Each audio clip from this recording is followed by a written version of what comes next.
10-year-old Rio is sleeping in his room when he suddenly wakes up, feeling a presence around him. He looks around his room and then reaches into the drawer at his bedside, when suddenly a spirit shows its face. Scared, Rio hides under his blanket. The spirit calls his name and the kid looks up, recognizing the ghost. Rio starts playing cards with the ghost, whom he addresses as Dad, and this scene gets recorded on the camera set up in the child's room. The newscaster announces that the number of homicides and self-harm have increased since the footage of little Rio playing cards with his deceased father was released online. Dr. Stevenson of Life Beyond Institute has been studying the afterlife and what happens when humans pass on from this life. But because of the way human beings have been responding to her study and to the footage of Rio speaking to his father's ghost, the government has been trying to shut her experiment down. In the TV segment, Dr. Stevenson informs the viewers that at their Life Beyond Institute they can see, track, and record the transition of a human to the afterlife. There are people who participate in her research and volunteer to end their lives. She stresses that her research is a clinical enterprise, not a criminal one.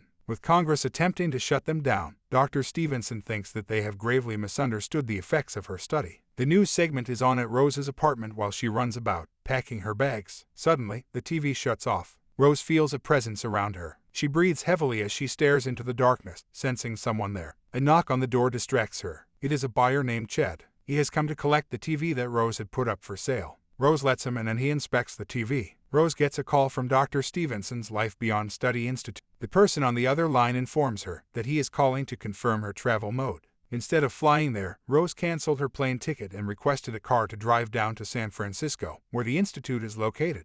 The person notifies her that her car rental pickup is at noon that day. Having overheard her conversation, Chad realizes what Rose is about to do. The man starts to get ideas. He makes a pass at Rose, asking if there is something he could do for her before she leaves for good. He looks at her in an insinuating manner. Rose sternly rejects his advances. She then grabs the money from him and picks up the TV, saying that she will help him take it outside. Then, once outside the apartment, she drops the TV down the stairs and locks Chad out of her house. Chad bangs on the door, calling her names and asking for his money back. Rose cannot care less about him. She takes her packed bags and escapes out the window. It's a harsh winter morning, and Teddy is waking his dog Stanley when he gets a confirmation call from the car rental company. He has a noon pickup. He is excited to be going to San Francisco. Teddy brings his dog to his friend and employer Milton's place. The man is watching a TV program showing a telecast of the Life Beyond study. Milton does not believe in the program's initiative. He thinks these people are driving humans to their demise. Teddy counters that it is scientifically proven now. He informs the man that he has to go somewhere and that he only came to drop off Stanley. He is leaving the dog with the man.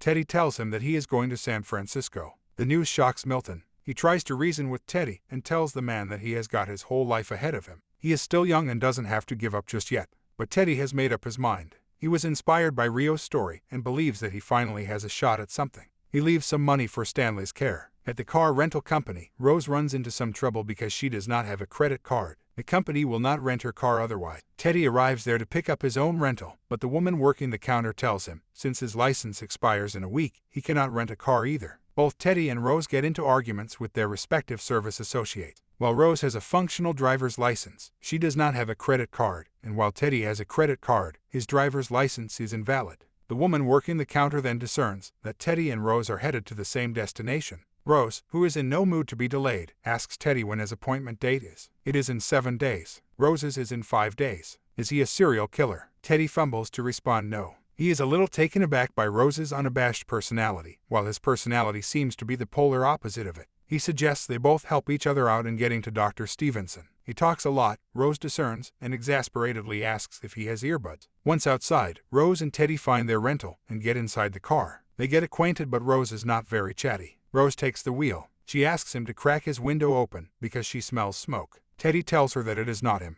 He goes on about how he does not smoke but the guys at his work do, but Rose is barely even listening. Her cell phone rings and Rose accidentally drops it on the console. Teddy notices 17 missed calls from someone. Rose gives him a stern look, that means mind your business, and Teddy zips his mouth. But not for long. They get on the road and Teddy tries to talk to Rose and get more information about her, but Rose is a jammed window. She will not let up. But Teddy keeps talking like the chirpy man he is. He digs up an article by a human rights activist who supports the right to depart, and he approves. He feels strongly against the senators trying to shut this operation down. Rose comments that they are people who do not believe in this, or those who do not want to believe. A few hours later, they halt at a gas station. While Teddy is inside the shop, Rose spots a woman at some distance, bringing flowers to someone's grave. She watches intently, getting drawn in when Teddy returns. He bought her chips. Rose fills the gas in the tank, while mocking Teddy for eating a hamburger. They get back into the car. Rose's phone rings again, but she hangs up the call. Teddy is intrigued by that. They resume their journey. Teddy wants to drive, but Rose will not take that risk.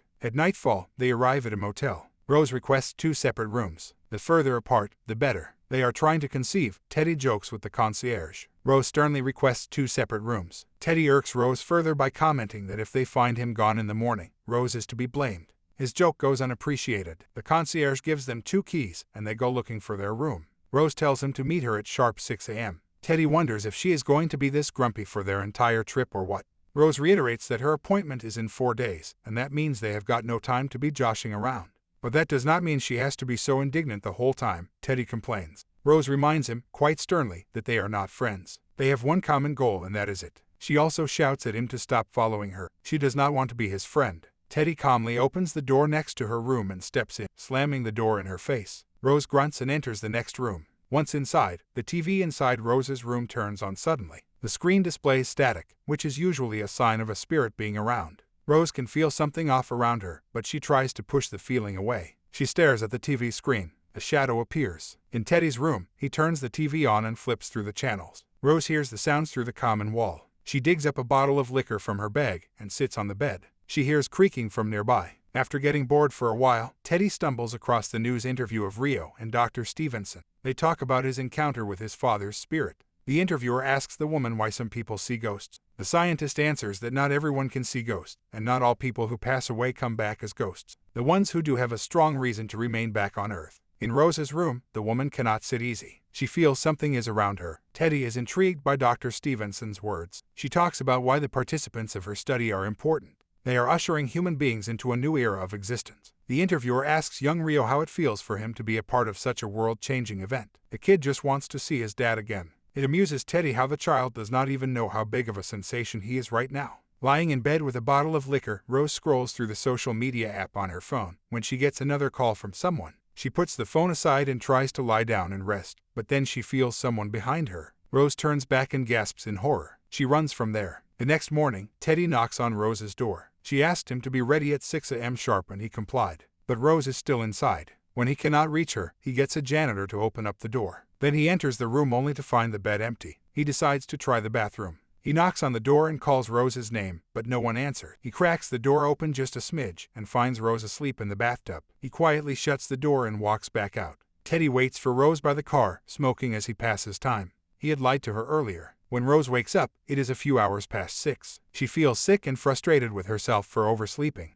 That too inside the bathtub. She takes a swig of her liquor and gathers her things, and then exits the room. She goes in search of Teddy, who is not in his room. Spotting a diner nearby, Rose goes there and finds Teddy eating breakfast. She gets him to hurry up.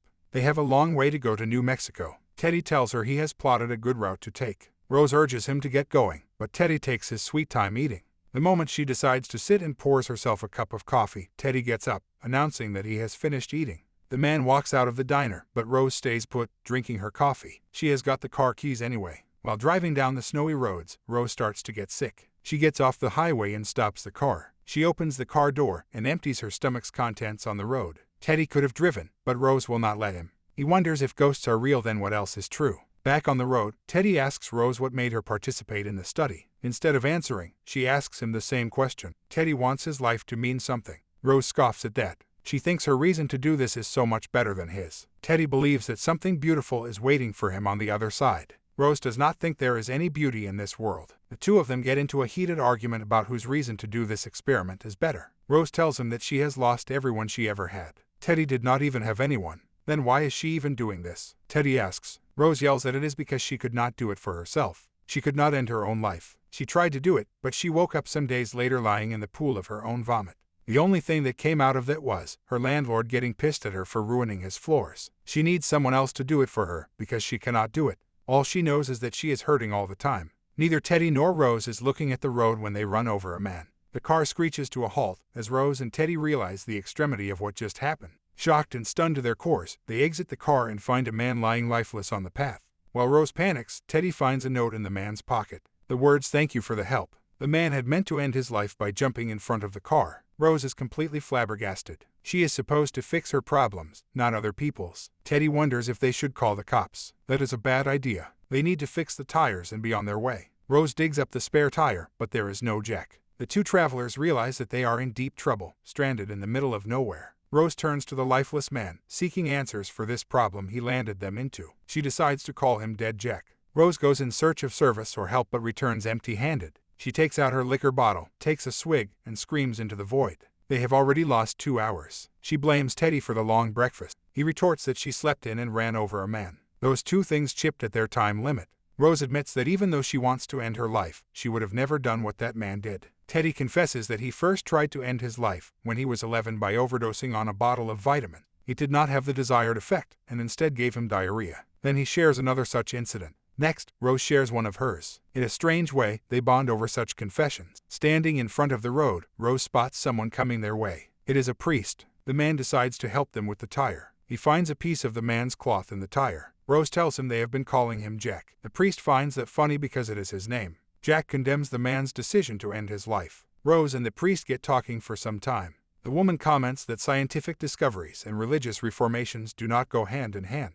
The man believes the two could benefit from each other. She asks him then why is the Catholic Church coming after Dr. Stevenson? It is because the woman is playing God and hurting people. He believes she is praying for the vulnerable and stealing God's gift of life. The three of them together manage to change the tire. The priest assures them not to worry about Dead Jack. He will call it in. Rose asks if the man will hear her confession. Waiting outside the church, Teddy thinks of calling Milton, but decides against it.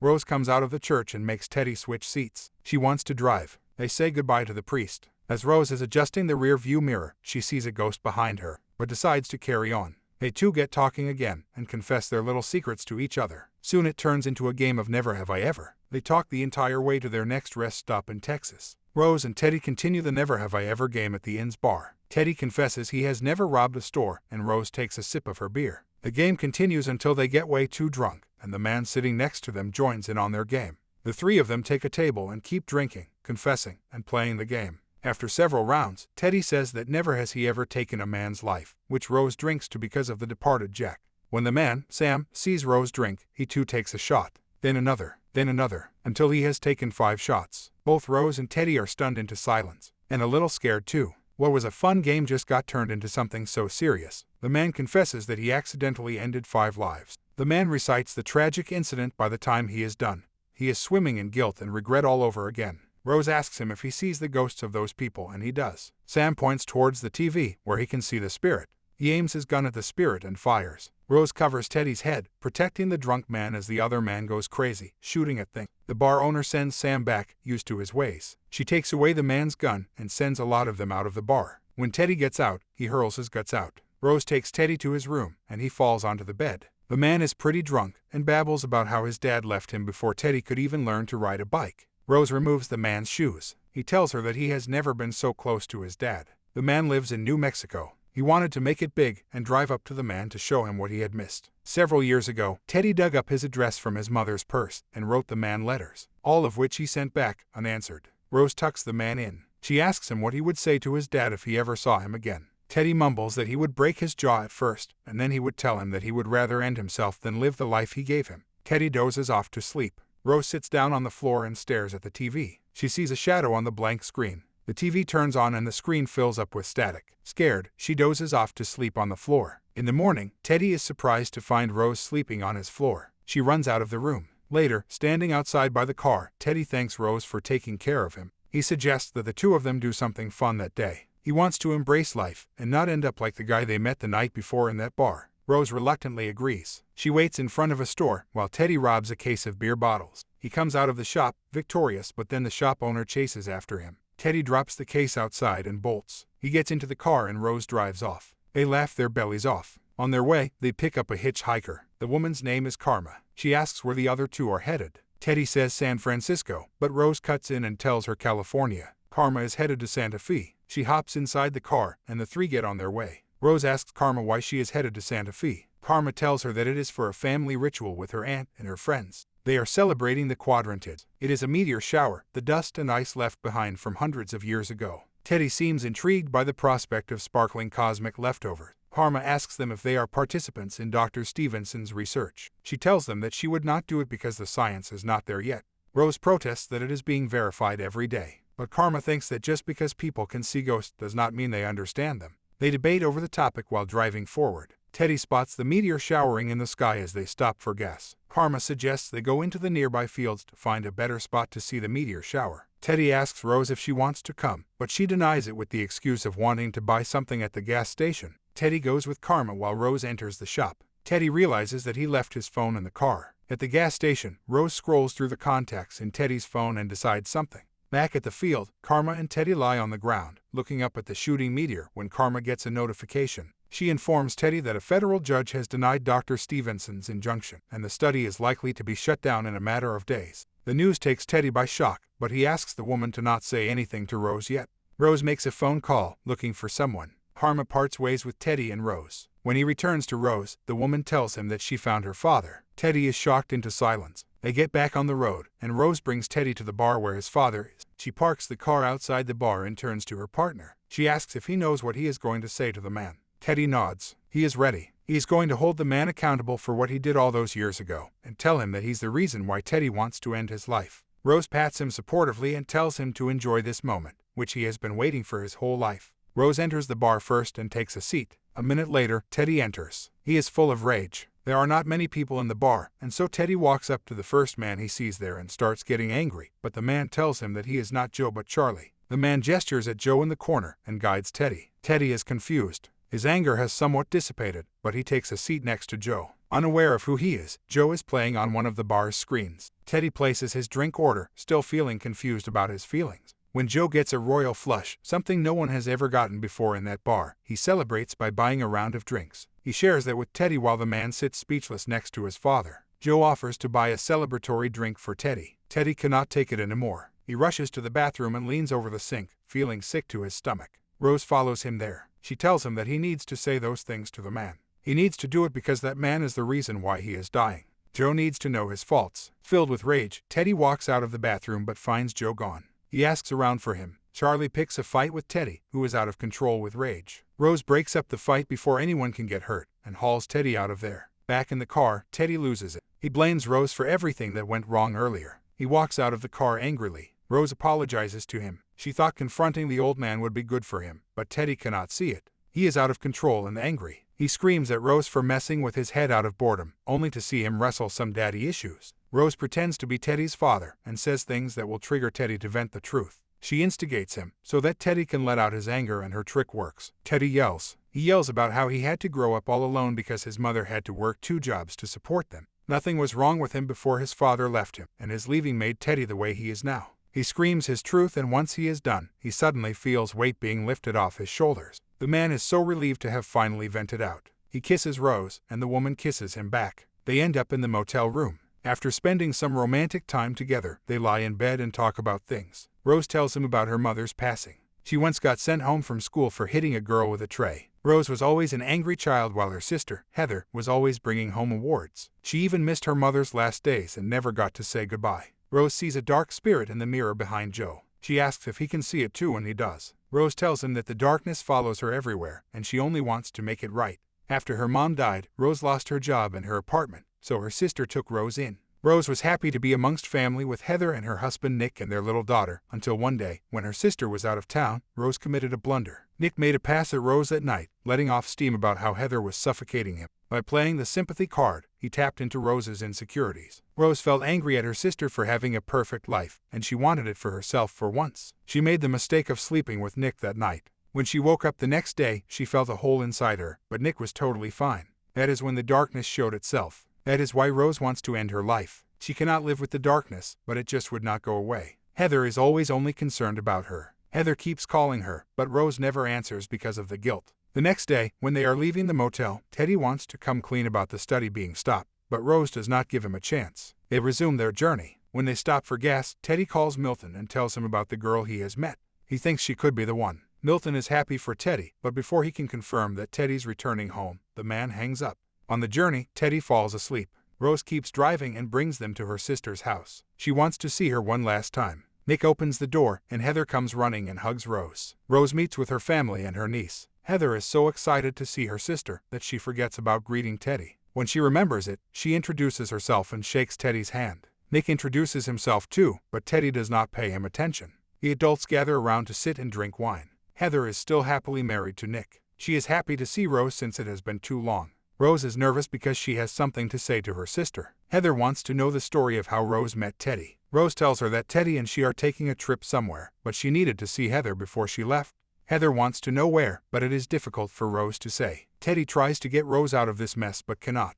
Rose's crypticity makes Heather nervous. She demands Rose tell her. Rose is about to when she sees the darkness cross from behind Heather. The darkness haunts Rose from a distance. Rose fumbles and tells her that she and Teddy are eloping. She weaves a story about eloping to Vegas and then getting married. Then they will go to Europe, and she will get a teaching job there. She lets Heather know that she has only known Teddy for less than a month, but it just felt right. Heather is so happy for Rose. She gives her sister her blessings. While Rose and Teddy are leaving, Rose tries to apologize to Heather for having made her life so difficult. Heather tells her that she and Nick are doing well, and all Rose needs to worry about is getting her life together. Teddy and Rose get back on the road. Teddy tells Rose that she did the right thing back there. Rose can still see the dark spirit in the mirror behind her. It will never go away. Teddy wants to pull over and talk about it, but Rose cannot. She has to keep going. He panics. He asks if Rose went to her sister so she could somehow get rid of the darkness. Was that the reason? Rose thinks some force drove her there, but Teddy insists that it was her own subconscious. It was a cry for help. Rose can still stop herself from doing what she is about to do,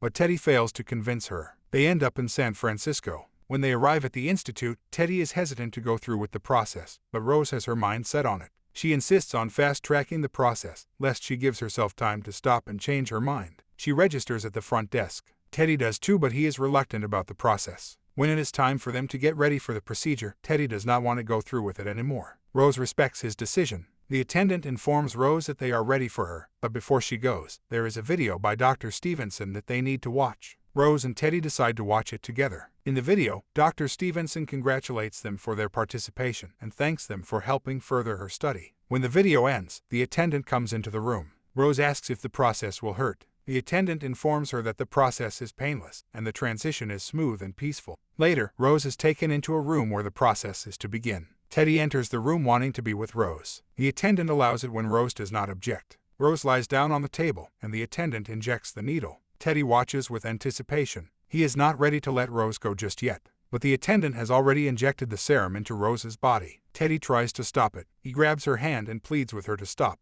He wants just one more day, but Rose does not think it matters anymore. He asks for 1 hour. But what if Rose cannot do that? Then he asks for 10 minutes to think about how she can do it. But Rose believes she does not deserve it. Teddy asks for just 5 minutes to make her believe that she does. But she cannot do it anymore. Teddy begs her to give him 1 minute to convince her otherwise. He wants her to think about yesterday and not the things that she cannot control. He just wants 1 more minute of her time. Rose is in tears. She wants to get up, but the serum takes effect and she falls unconscious. When Rose opens her eyes, she is still in the same room, but it is like a parallel world. She is alone. She gets up and looks in the mirror. The darkness stares back at her. It moves of its own accord, like a thing separate from her. Rose looks at it in the mirror and apologizes to her mother for not being there for her towards the end. She thinks the dark spirit is her mother, but it is not. The darkness clears and a face stares back at Rose. Suddenly, the room turns dark and Rose finds herself in a pitch-dark open space. There are spots of light all around in the dark space, and then a firefly appears. Rose tries to catch it, but she is unable to. Suddenly, Rose begins revisiting all the darkest moments of her life so far. She sees images of herself, like an out-of-body experience, from the night she crossed a line with Nick.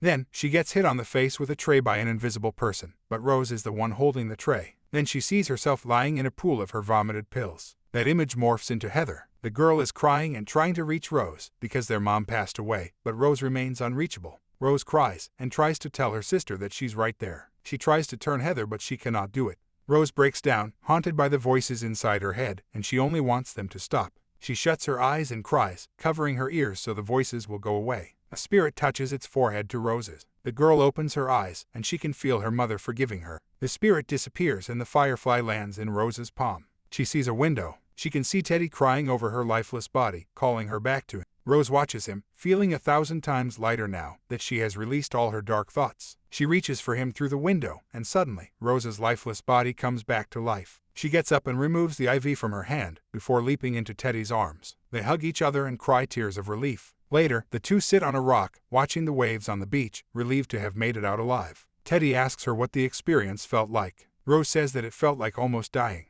It was overwhelming. All of her, all at once. But she got out okay. She wanted to keep trying. Both Rose and Teddy are happy now. Rose even lets him drive them back home.